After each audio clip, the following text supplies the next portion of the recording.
الحمدللہ رب العالمین والصلاة والسلام علی محمد الامین اعوذ باللہ من الشیطان الرجیم بسم اللہ الرحمن الرحیم۔ خواتین و حضرات، ہم سورہ بقرہ کی آیت 90 سے درس کی ابتدا کر رہے ہیں۔ اس سے پیچھے یہ مضمون بیان ہوا کہ اہل کتاب نے قرآن کا انکار کیا ہے، اور اس وقت انکار کیا ہے جب کہ وہ اس کو خوب پہچانے ہوئے تھے۔ یہ وہ جگہ ہے کہ جب آدمی اس پر پہنچ کر انکار کرتا ہے تو پھر ہمیشہ کے لیے خدا کی رحمت سے دور ہو جاتا ہے۔ علم اور عمل دونوں کے معاملے میں خدا کا قانون یہی ہے کہ جب تک غلطی لگی ہوئی ہے اس وقت تک بڑے سے بڑے معاملے میں بھی عفو درگزر کی توقع ہو سکتی ہے، لیکن اگر غلطی نہیں لگی ہوئی، بات سمجھ میں آ گئی ہے اور اس کے باوجود سرکشی اختیار کر لی ہے، تو پھر اللہ تعالیٰ کی رحمت سے آدمی ہمیشہ کے لیے دور کر دیا جاتا ہے۔ چنانچہ اسی پر پچھلی آیت کا خاتمہ ہوا تھا۔ ارشاد فرمایا تھا کہ انہوں نے اس چیز کا انکار کر دیا ہے جسے خوب پہچانے ہوئے تھے، وہ ان کے پاس آ گئی تو یہ اس کے منکر ہو گئے۔ فلعنت اللہ علی الکافرین، سو اللہ کی لعنت ہے ان منکروں پر۔ اب یہی مضمون آگے بڑھ رہا ہے۔ فرمایا بئس ما اشتروا بہ انفسهم ان یکفروا بما انزل اللہ بغیا ان ینزل اللہ من فضلہ علی من یشاء من عبادہ۔ کیا ہی بری ہے وہ چیز جس کے بدلے میں انہوں نے اپنے آپ کو بیچ دیا، کیا ہی بری ہے وہ چیز جس کے بدلے میں انہوں نے اپنے آپ کو بیچ دیا۔ اس پر البیان کا نوٹ ہے، مطلب یہ ہے کہ اپنی ضد قائم رکھی اور اس بات کی کوئی پرواہ نہیں کی کہ اس طرح وہ اپنے آپ کو دوزخ کے حوالے کر رہے ہیں۔ بیچ دیا یعنی گویا وہ چیز خرید لی جس کو دنیا میں انہوں نے اپنے مفادات کے مطابق سمجھا، اور اس طرح اپنے آپ کو بیچ ڈالا دوزخ میں پڑنے کے لیے۔ تو فرمایا کہ یہ ہے وہ چیز جس سے زیادہ کوئی بری چیز نہیں ہو سکتی۔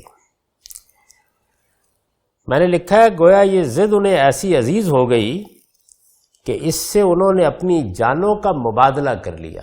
یہ جو فرمایا تھا نا کہ بئس ما اشتروا، یعنی ایک ایسی چیز کہ جس کو انہوں نے اپنے لیے بڑی قیمتی متاع سمجھا، اس پر ضد کر کے بیٹھ گئے، اور اس طرح انہوں نے اپنی جانوں کا مبادلہ کر لیا، اپنی جانیں دوزخ کے حوالے کر دیں اور اپنی ضد اور اپنی ہٹ دھرمی کو قائم رکھا۔ تو اس پر قرآن نے یہ تبصرہ کیا کہ کیا ہی بری ہے وہ چیز جس کے بدلے میں انہوں نے اپنے آپ کو بیچ دیا۔ پھر فرمایا کہ بئس ما اشتروا بہ انفسهم ان یکفروا بما انزل اللہ بغیا ان ینزل اللہ من فضلہ علی من یشاء من عبادہ، کہ محض اس بات کی ضد میں کہ اللہ اپنے بندوں میں سے جس پر چاہے اپنا فضل اتارے، یعنی ضد کا باعث کیا چیز ہوئی کہ خدا کو کیا حق ہے کہ وہ یہ فیصلہ کرے کہ اس سے پہلے اگر اس نے ہمارا انتخاب کیا تھا اپنی چہیتی امت کی حیثیت سے، تو اب وہ ہمیں چھوڑ کر کسی اور کا انتخاب کر لے۔ نبوت اللہ کی ایک نعمت ہے، پہلے ہمارے لیے خاص تھی اور اب بنی اسماعیل کو دے دے۔ یعنی خدا کے فیصلوں کے معاملے میں اس حاسدانہ جذبے میں مبتلا ہو کر یہ ضد اختیار کر لینا، تو قرآن مجید کے اس اسلوب کو دیکھنا چاہیے۔ یعنی یکفروا بما انزل اللہ بغیا ان ینزل اللہ من فضلہ علی من یشاء بعبادہ، اپنے آپ کو بیچ دیا کہ محض اس بات کی ضد میں کہ اللہ اپنے بندوں میں سے جس پر چاہے اپنا فضل اتارے، یہ اس چیز کا انکار کر دے جو اللہ نے اتاری ہے۔ یعنی ضد کیا ہو گئی کہ اللہ نے اپنے فضل سے یہ معاملہ بنی اسماعیل کے ساتھ کیوں کیا ہے، اور اس ضد میں اپنے آپ کو دوزخ کے حوالے کر بیٹھے، اور وہ چیز جو ان کے نزدیک حق تھی، جس کو پہچان چکے تھے، جس کو جان چکے تھے، اس کا انکار کر دیا۔ یہ جو فرمایا کہ بغین ینزل اللہ، تو اس پر میں نے لکھا ہے کہ اصل میں بغین ینزل اللہ کے الفاظ آئے ہیں، ان سے پہلے الا ان میں عربی قاعدے کے مطابق حذف ہو گیا ہے، یعنی بغین الا ینزل اللہ۔ چنانچہ ترجمہ ہم یہ کریں گے، یعنی محض اس ضد کی بنا پر کہ یہ قرآن بنی اسماعیل پر کیوں اترا ہے، خود ان کے اندر کے کسی پیغمبر پر کیوں نہیں اترا۔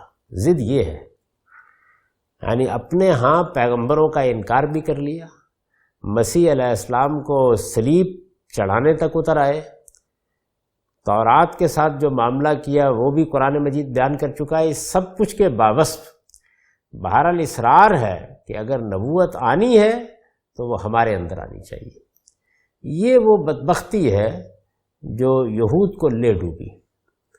میں اس سے پہلے عرض کر چکا ہوں اور کئی بار اس جانب توجہ دلا چکا ہوں کہ اللہ تعالیٰ کا یہ خصوصی انتخاب تھا۔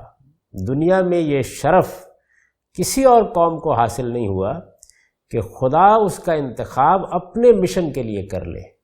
یہ شرف صرف ذریت ابراہیم کو حاصل ہوا ہے، اور اس میں بھی یہ ترتیب قائم کی گئی کہ پہلے یہ فضیلت بنی اسرائیل کو عطا ہوئی، اور دوسرے مرحلے میں اس کا فیصلہ بنی اسماعیل کے لیے کیا گیا۔ یہ حقیقت ہے کہ اگر بنی اسرائیل اس کا حق ادا کر دیتے اور ہمیشہ حق کے طالب رہتے تو جو سرفرازی ان کو اللہ تعالیٰ نے عطا فرمائی تھی وہ کوئی معمولی چیز نہیں تھی۔ اللہ تعالیٰ اس دنیا میں اپنے تکوینی قانون کے مطابق بھی قوموں کا انتخاب کرتے ہیں، یعنی کسی قوم کا غلبے اور اقتدار کے لیے انتخاب کر لیتے ہیں، کسی قوم کا کسی خاص علم کے لیے انتخاب کر لیتے ہیں۔ جو معاملہ وہ افراد کے ساتھ کرتے ہیں کہ ان کو مختلف صلاحیتیں دیتے اور اسی میں ان کو آزماتے ہیں، یہی معاملہ قوموں کے ساتھ بھی کرتے ہیں۔ لیکن یہ سب دنیاوی چیزیں ہیں، یعنی اگر علم ہے، اگر غلبہ ہے، اگر اقتدار ہے، اگر دولت ہے، اگر حشمت ہے، یہ سب دنیاوی چیزیں ہیں۔ بلکہ حسن اور جمال تک کے معاملے میں بھی اللہ تعالیٰ نے فرق رکھا ہے۔ یہ سب اپنی جگہ درست، لیکن یہ بہت بڑا اعزاز ہے، بہت بڑی فضیلت ہے، بہت بڑی کرم نوازی ہے کہ اللہ تعالیٰ کسی قوم کو اپنے مشن کے لیے منتخب کر لے۔ یعنی یوں دینے کو تو اللہ تعالیٰ نے بڑی غیر معمولی صلاحیتیں انسانوں کو دی ہیں۔ ہم یہ دیکھتے ہیں کہ ان میں سے کوئی بڑا غیر معمولی شاعر ہے، بڑا غیر معمولی ادیب ہے، اس کے قلم پر ایک لفظ آتا ہے تو معلوم ہوتا ہے کہ قلم گوہر بار ہو گیا ہے۔ ہم یہ دیکھتے ہیں کہ وہ بات کرتا ہے تو سمندروں کا تلاطم اس میں ہوتا ہے، وہ کیفیت پیدا ہو جاتی ہے جس کو اقبال نے بیان کیا تھا کہ چیست کے چوں شبنم برسینہ من ریزی، یعنی اس میں دریاؤں کے دل جس سے دہل جائیں وہ طوفان، یہ سب کیفیتیں ہوتی ہیں۔ اسی طریقے کا معاملہ بعض لوگوں کے ساتھ ہوتا ہے کہ وہ اس دنیا میں جو حقائق چھپے ہوئے ہیں ان کا انکشاف کرتے ہیں۔ یہ جو ہمارے سائنسدان ہیں جنہوں نے اس کائنات میں کار فرما قوانین کو دریافت کیا ہے، یہ کوئی معمولی درجے کی چیزیں نہیں ہیں۔ یہ سب جتنی بھی چیزیں ہیں یہ اللہ کی دی ہوئی وہ نعمتیں ہیں جو اس نے انسانوں میں تقسیم کر دی ہیں۔ یعنی ایسا نہیں کیا کہ تمام انسان یہ یکساں خصائص لے کر آ گئے ہیں۔ انسانوں کے اندر خیر و شر کا شعور تو یکساں ہے اور اسی پر ان کا امتحان بھی ہو رہا ہے، لیکن صلاحیتوں کے لحاظ سے اللہ تعالیٰ نے ان میں بڑا تفاوت رکھا ہے۔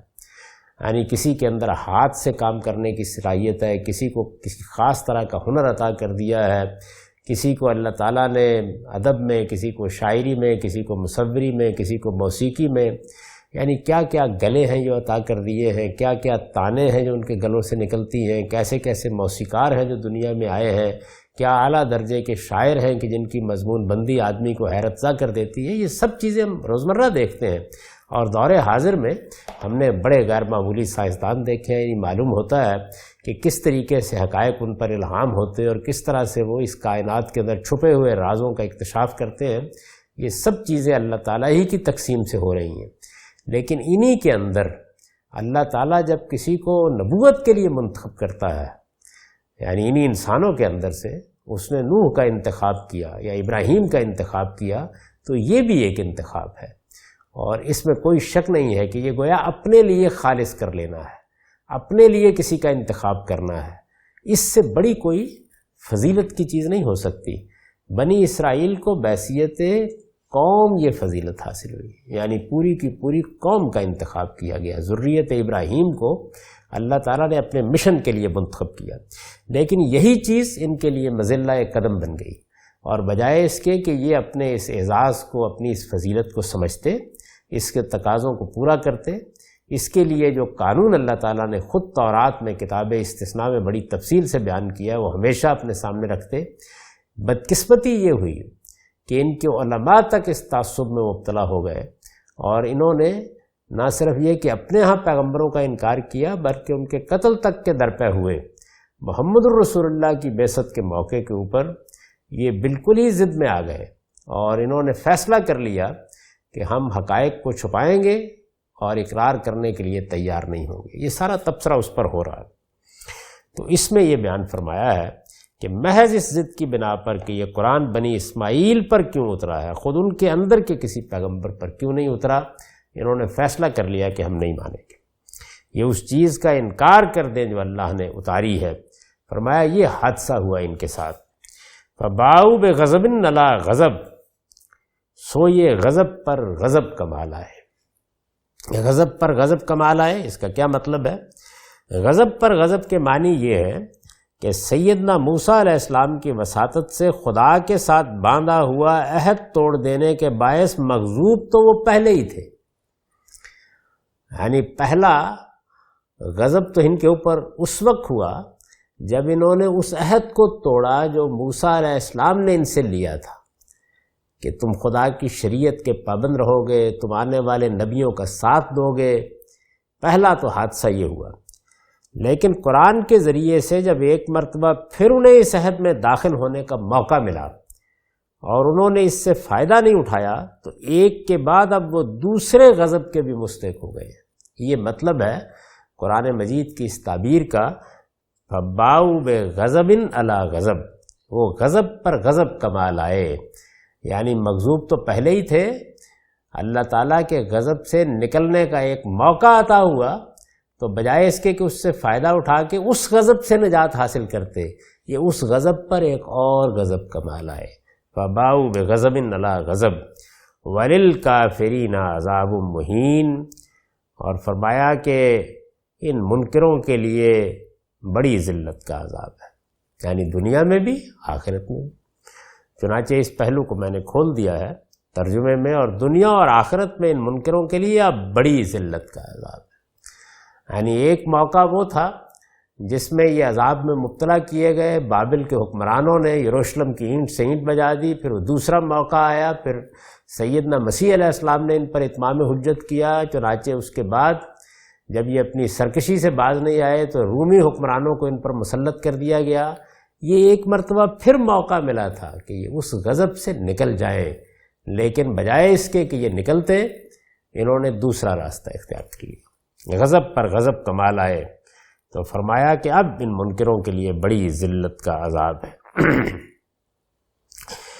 وَإِذَا قِيلَ لَهُمْ آمِنُوا بِمَا أَنزَلَ اللَّهُ، اور یہ وہ لوگ ہیں، یہ بار بار توجہ میں دلا رہا ہوں کہ یہ اسی سلسلے میں کلام آگے بڑھ رہا ہے، اور یہ وہ لوگ ہیں کہ جب ان سے اصرار کیا جاتا ہے اذا قیل لہم آمنوا بما انزل اللہ، کہ اس چیز کو مان لو جو اللہ نے اتاری ہے، قالوا نؤمن بما انزل الینا ویکفرون بما وراء، تو جواب دیتے ہیں کہ ہم تو اسے ہی مانتے ہیں جو ہم پر اترا ہے، اور اس طرح جو کچھ اس کے علاوہ ہے اس کا صاف انکار کر دیتے ہیں۔ یعنی یہ کیا جرم ہے؟ یہ تفریق بین الحق کا جرم ہے۔ حق وہ بھی ہے جو تورات کے ذریعے سے آیا، وہ بھی ہے جو زبور کے ذریعے سے آیا، وہ بھی ہے جو انبیاء کے صحائف کے ذریعے سے آیا، وہ بھی ہے جو سیدنا مسیح علیہ السلام نے انجیل کے ذریعے سے پیش کیا، اور یہ بھی حق ہے جو قرآن کے ذریعے سے اترا ہے۔ یہ حق کے ایک حصے کو مانتے اور دوسرے کا انکار کر دیتے ہیں۔ تو یہ جو ان کا قول نقل کیا ہے کہ جب ان سے اصرار کے ساتھ کہا جاتا ہے کہ اس چیز کو مان لو جو اللہ نے اتاری ہے، تو جواب دیتے ہیں کہ نؤمن بما انزل علینا ویکفرون بما وراء، ہم تو اسے ہی مانتے ہیں جو ہم پر اترا ہے، اور اس طرح جو کچھ اس کے علاوہ ہے اس کا صاف انکار کر دیتے ہیں۔ مطلب کیا ہے؟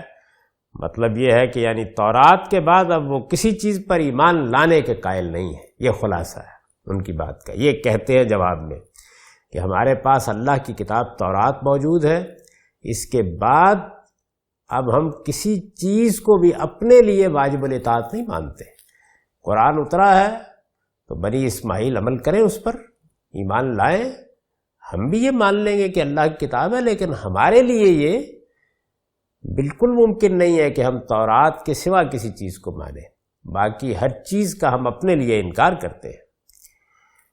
فرمایا وَهُوَ الْحَقُّ مُصَدِّقًا لِمَا مَعَهُمْ، درا حالے کہ وہی حق ہے، یعنی قرآن درا حالے کہ وہی حق ہے، مصدقاً لما معہم، ان پیشین گوئیوں کے ٹھیک مطابق جو ان کے ہاں موجود ہیں، وہی حق ہے۔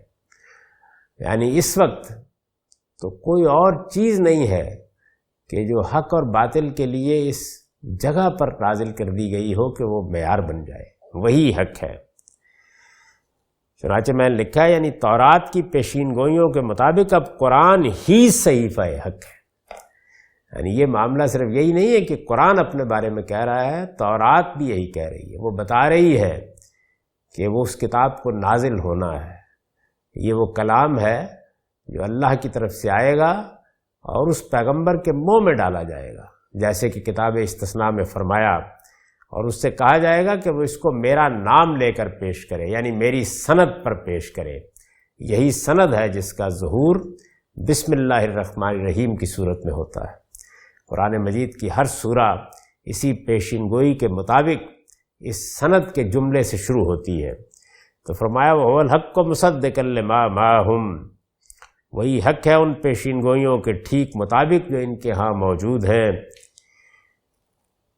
قُلْ فَلِمَ تَقْتُلُونَ أَنْبِيَاءَ اللَّهِ مِنْ قَبْلُ إِن كُنْتُمْ مُؤْمِنِينَ، یہ کہہ رہے تھے نا کہ ہم تو بس اسی کو مانیں گے، پچھلے جملے میں نُؤْمِنُ بِمَا أُنزِلَ إِلَيْنَا، جو ہم پر نازل کیا گیا ہے۔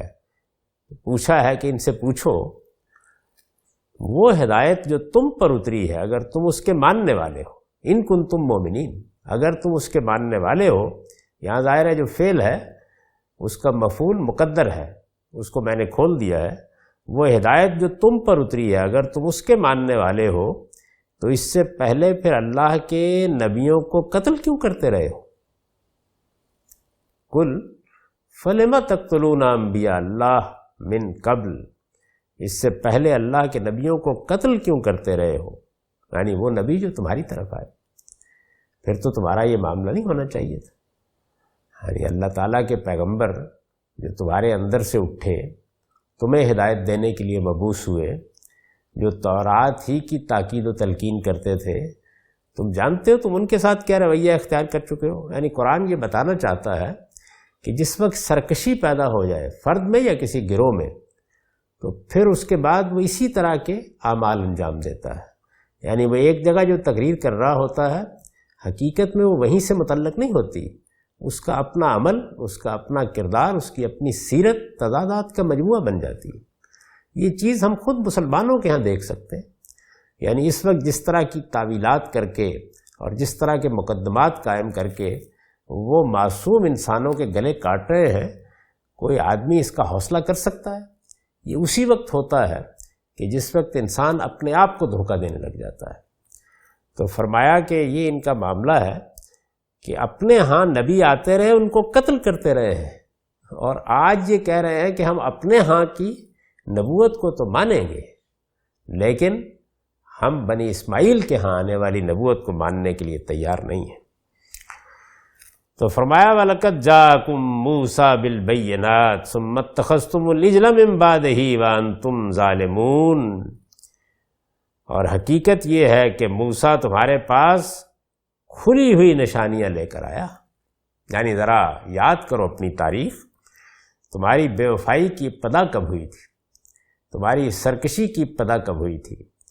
موسیٰ تمہارے پاس کھلی ہوئی نشانیاں لے کر آیا، ثم اتخذتم العجل من بعدہ وانتم ظالمون، پھر اس کے پیچھے تم نے بچڑے کو معبود بنا لیا اور اس وقت تم بڑے ظلم کا ارتکاب کر رہے تھے۔ قرآن مجید کو اگر آپ پڑھیے تو یہ معلوم ہوتا ہے کہ 3 جرائم ایسے ہیں جن کے نتیجے میں یہ اللہ کے آخری درجے میں غضب کے مستحق ہو گئے۔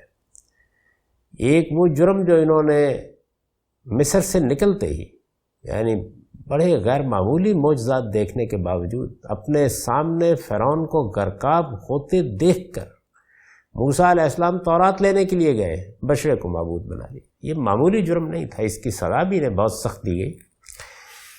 دوسرا بڑا ظلم انہوں نے اس وقت کیا کہ جب خدا کے پیغمبروں کو قتل کیا۔ یہ بھی کوئی معمولی درجے کا جرم نہیں تھا۔ اور پھر اس کے بعد ایک بڑے ظلم کا ارتکاب اس وقت کیا جب سبت کے معاملے میں ہیلہ بازی کرنے کی کوشش کی، اور پیغمبروں کے قتل کا معاملہ پھر سیدنا مسیح علیہ السلام کے ساتھ جو کچھ ہوا وہاں منتج ہوا۔ یہ ان کی پوری تاریخ کو اگر آپ پڑھیں تو یہ معلوم ہوتا ہے کہ جو سنگین ترین بدترین جرائم جن کا ارتکاب انہوں نے کیا ہے، قرآن مجید بار بار ان کا حوالہ دے کے ان کو بتاتا ہے کہ یہ جانتے ہو کہ یہ سب کیوں ہوا۔ ظاہر ہے کہ شرک سب سے بڑا ظلم ہے، اور اس شرک کا ارتکاب انہوں نے کیا اور اس درجے میں کیا کہ ایک بچڑے کو معبود بنا کے پوجنے لگ گئے۔ انبیاء علیہم السلام کو نہ ماننا یہی کوئی معمولی درجے کا جرم نہیں ہے۔ کجا یہ کہ کوئی قوم ان کے قتل کے درپے ہو جائے اور بعض کو قتل تک کر ڈالے۔ سیدنا مسیح علیہ السلام اللہ کے رسول تھے، اللہ نے ان کو بچا لیا، لیکن انہوں نے اپنی طرف سے کوئی کسر نہیں چھوڑی تھی۔ خدا کی شریعت یہ اس کے حامل بنائے گئے تھے۔ اس کے ساتھ جو معاملہ کیا وہ قرآن مجید نے 2 واقعات میں بیان کر دیا ہے۔ یعنی قسامہ کے قانون کے لیے جب گائے ذبح کرنے کے لیے کہا گیا تب کیا کیا، جب اس پر عمل کرنے کے لیے کہا تب کیا کیا۔ تو قرآن مجید نے یہاں اس بڑے ظلم کا حوالہ دیا کہ آپ کیا پاکی دامہ کی حکایت بڑھا رہے ہو، تم جانتے ہو کہ موسیٰ تمہارے پاس کیسی کھلی ہوئی نشانیاں لے کر آئے تھے، پھر اس کے پیچھے تم نے بچڑے کو معبود بنا لیا، وَأَنْتُمْ ظَالِمُونَ، اور اس وقت تم بڑے ظلم کا ارتکاب کر رہے تھے۔ اس پر البیان کا نوٹ ہے، اصل الفاظ ہیں وَأَنْتُمْ ظَالِمُونَ۔ قرآن کی روح سے سب سے بڑا ظلم چونکہ شرک ہے، اس لیے وَأَنْتُمْ ظَالِمُونَ یہاں ٹھیک وَأَنْتُمْ مُشْرِكُونَ کے مفہوم میں ہے۔ یعنی جب یہ کہا کہ اس وقت تم بڑے ظلم کا ارتکاب کر رہے تھے تو گویا یہ کہا کہ اس وقت تم شرک کا ارتکاب کر رہے تھے۔ مطلب یہ ہے کہ تورات پر اپنے ایمان کے دعوے میں اگر تم سچے ہو، یہ پیچھے انہوں نے کہا نا کہ نؤمن بما انزل الینا، یہ اس پر تبصرہ کیا قرآن نے۔ تورات پر اپنے ایمان کے دعوے میں اگر تم سچے ہو تو سیدنا موسیٰ کے دنیا میں ہوتے ہوئے بچڑے کی پرستش کر کے پھر تم نے اس ظلم کا ارتکاب کیوں کیا؟ یعنی تورات نے تو ہر لحاظ سے یہ بتایا ہے کہ توحید کی اہمیت کیا ہے اور شرک کو اللہ تعالیٰ کس درجے کا جرم قرار دیتے ہیں۔ پچھلے نبیوں نے بنی اسرائیل کی تاریخ کے اسی شرمناک واقعے کی طرف تعریض کرتے ہوئے یہاں تک کہا کہ اے اسرائیل، تو وہ ہے کہ تو نے پہلی شب میں بے وفائی کی ہے۔ یہ تعبیر انبیاء علیہم السلام نے اختیار کی ہے۔ اگر آپ بائبل کے صحائف کا مطالعہ کریں، اس میں اسی واقعے کی طرف اشارہ کیا جاتا ہے کہ ابھی تو تم مصر سے آئے تھے، ابھی تو تم نے اپنی زندگی کی ابتدا کی تھی، ابھی کوئی زیادہ وقت نہیں گزرا تھا کہ تم خدا کی قوت قاہرہ کے 10 مظاہرے دیکھ چکے تھے۔ ابھی تو تمہاری آنکھوں کے سامنے تمہارا سارا لشکر سمندر سے پار ہو کے آیا تھا۔ ابھی تو ایک لٹھیا کو سمندر کے اوپر مارنے کے نتیجے میں فرعون کا پورا لشکر غرقاب ہو گیا تھا۔ یعنی یہ سب تم نے اپنی آنکھوں سے دیکھا اور اس کے باوجود اس ظلم کا ارتکاب کیا۔ تو فرمایا کہ انبیاء علیہم السلام ان کو توجہ دلاتے رہے کہ اے اسرائیل تو وہ ہے کہ تو نے پہلی شب میں بے وفائی کی ہے۔ وَإِذْ أَخَذْنَا مِيثَاقَكُمْ وَرَفَعْنَا فَوْقَكُمُ الطُّورَ خُذُوا مَا آتَيْنَاكُمْ بِقُوَّةٍ وَاسْمَعُوا قَالُوا سَمِعْنَا وَعَصَيْنَا وَأُشْرِبُوا فِي قُلُوبِهِمُ الْعِجْلَ بِكُفْرِهِمْ قُلْ بِئْسَ مَا يَأْمُرُكُمْ بِهِ إِيمَانُكُمْ إِن كُنتُم مُّؤْمِنِينَ۔ اور یاد کرو جب ہم نے تم سے عہد لیا اور طور کو تم پر اٹھا دیا۔ جب ان کو شریعت دی گئی تو اس موقع کے اوپر اللہ تعالیٰ نے اپنی جلالت شان کا اظہار فرمایا اور اس طرح ان سے عہد لیا۔ اور یاد کرو جب ہم نے تم سے عہد لیا اور طور کو تم پر اٹھا دیا اور حکم دیا کہ یہ جو کچھ ہم نے تمہیں دیا ہے اسے مضبوطی سے پکڑو، یعنی یہ شریعت، یہ قانون جو ہم نے تمہیں دیا ہے اسے مضبوطی سے پکڑو اور سنو۔ ظاہر ہے کہ اتنی بات مقدر ہے کہ اور مانو۔ قالوا سمعنا وعصینا، اس کو کھول دیا ہے آگے۔ تو تمہارے بزرگوں نے جو رویہ اس کے اختیار کیا اس نے بتا دیا، یعنی یہ ظاہر ہے کہ یہ بات مقدر ہے کیونکہ جملے کو بہت بلاغت سے یہ جملہ یہاں آیا ہے، اس کو کھولنے کے لیے ہمیں اردو زبان میں یہ پوری تعبیر اختیار کرنا پڑے گی۔ چنانچہ میں نے اس کو کھول دیا ہے۔ تو تمہارے بزرگوں نے جو رویہ اس کے ساتھ اختیار کیا اس نے بتا دیا کہ انہوں نے گویا اس وقت یہی کہا کہ ہم نے سنا اور نہیں مانا۔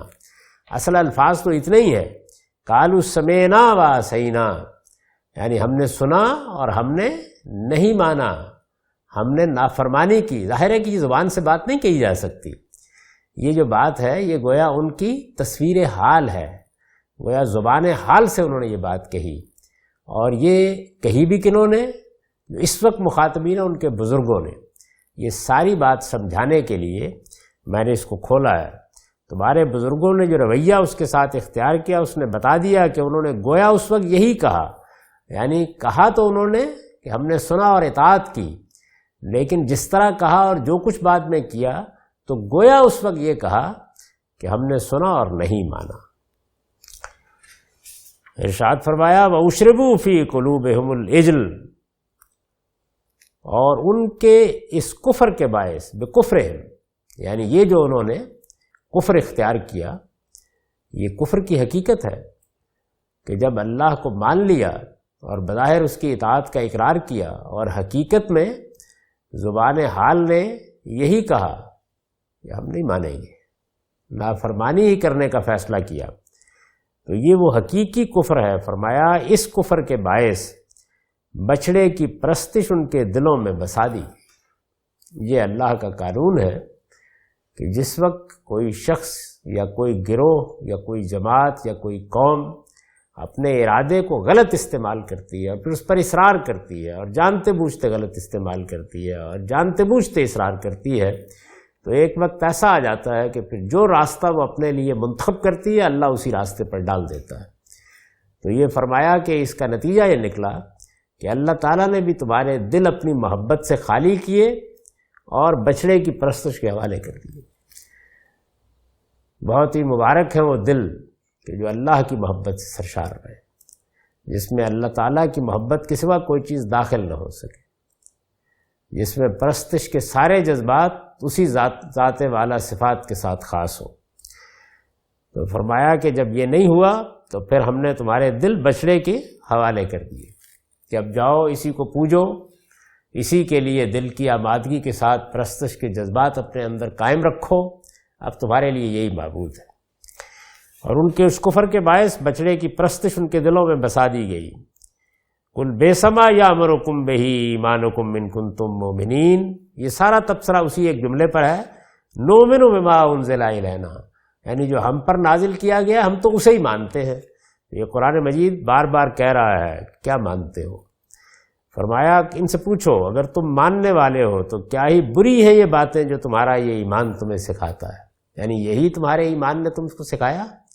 دعویٰ تو یہ کر رہے ہو کہ ہم تو اس سب کچھ کو مانیں گے جو ہم پر نازل کیا گیا، تو یہ سب کچھ تمہیں پر نازل کیا گیا تھا، اس کے ساتھ یہ تم نے کیا کیا ہے، تو کیا ہی بری ہے یہ باتیں۔ بئس ما یأمرکم بہ ایمانکم ان کنتم مؤمنین قل ان کانت لکم الدار الآخرہ قل ان کانت لکم الدار الآخرۃ عند اللہ،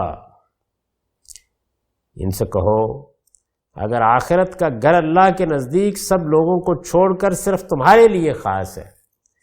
اصل مسئلہ یہ ہے، میں یہ عرض کر رہا ہوں نا کہ جو باطن میں ایک کیفیت چھپی ہوئی ہے اس کو قرآن مجید نمایاں کر رہا ہے اور اس پر سوال کرتا ہے، اور پھر اس کے بعد جو یہ بات کرتے ہیں اس کے لحاظ سے ان کی تاریخ کے واقعات ان کے سامنے رکھ کر ان پر گویا حجت تمام کر دیتا ہے کہ یہ تم کیا بات کر رہے، تمہاری اپنی تاریخ اس کے خلاف گواہی دیتی ہے۔ خدا کا بے لاگ قانون ہمیشہ کار فرما رہا ہے، اور میں تو یہ عرض کر چکا ہوں کہ باقی انسانوں کے معاملے میں تو خدا کا قانون یہ ہے کہ وہ زیادہ تر جزا و سزا کے معاملے کو قیامت کے لیے ٹالتا ہے، لیکن ان کے ساتھ یہ معاملہ نہیں تھا۔ ان کو تو بتا دیا گیا تھا کہ اگر تم خدا کی شریعت کی پاسبانی کرو گے تو دنیا میں سرفرازی پاؤ گے، اور اگر بدعہدی کا رویہ اختیار کرو گے تو اسی دنیا میں سزا سے دوچار ہو جاؤ گے۔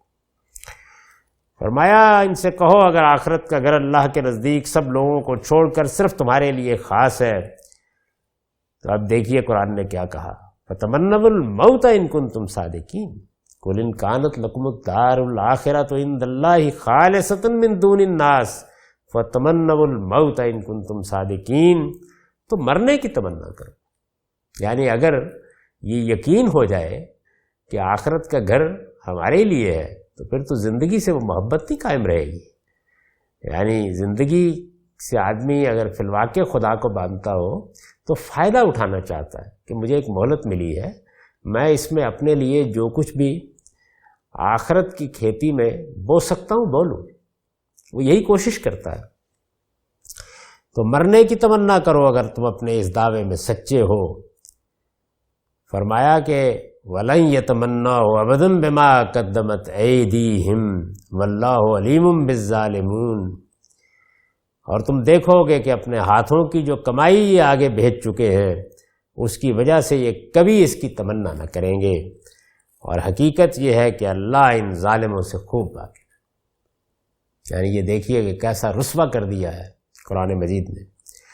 چنانچہ میں نے اس پر لکھا ہے قرآن نے یہ یہود کو شرم دلائی ہے کہ آخرت اگر تمہارے لیے خاص ہے تو اس کا تقاضا تو یہ ہونا چاہیے کہ تم اپنے پروردگار سے ملاقات کے لیے موت کی آرزوئیں کرو، لیکن تمہیں معلوم ہے کہ تم جینے کے کیسے حریص ہو۔ یہ حقیقت ظاہر ہے کہ یہود کے لیے بڑی تلخ اور انہیں اپنی نگاہوں میں بالکل رسوا کر دینے والی تھی۔ قرآن مجید خدا کا کلام ہے، یعنی اس میں انسان کو اس کے پورے وجود کے لحاظ سے مخاطب کیا جاتا ہے۔ یہ جو بات قرآن نے کہی ہے اس پر ظاہر میں معارضہ کیا جا سکتا ہے، لیکن مخاطب تو وہ دل ہے جن کے راز وہ جانتا ہے۔ اس وجہ سے یہود نے جو کچھ اس کے نتیجے میں اپنے باطن میں محسوس کیا ہوگا اس کا بس اندازہ ہی کیا جا سکتا ہے۔ اس کو سامنے رکھ کر یہ فرمایا، اور پھر آخر میں یہ دیکھیے کہ واللہ علیم بالظالمین، حقیقت یہ ہے کہ اللہ ان ظالموں سے خوب واقف ہے۔ ان آیات کا سادہ ترجمہ سن لیجئے۔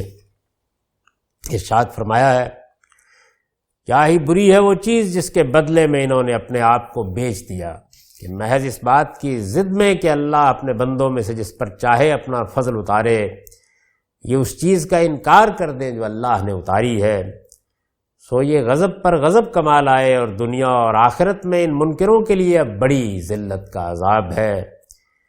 اور یہ وہ لوگ ہیں کہ جب ان سے اصرار کیا جاتا ہے کہ اس چیز کو مان لو جو اللہ نے اتاری ہے، تو جواب دیتے ہیں کہ ہم تو اسے ہی مانتے ہیں جو ہم پر اترا ہے، اور اس طرح جو کچھ اس کے علاوہ ہے اس کا صاف انکار کر دیتے ہیں، درا حال ہے کہ وہی حق ہے ان پیشین گوئیوں کے ٹھیک مطابق جو ان کے ہاں موجود ہیں۔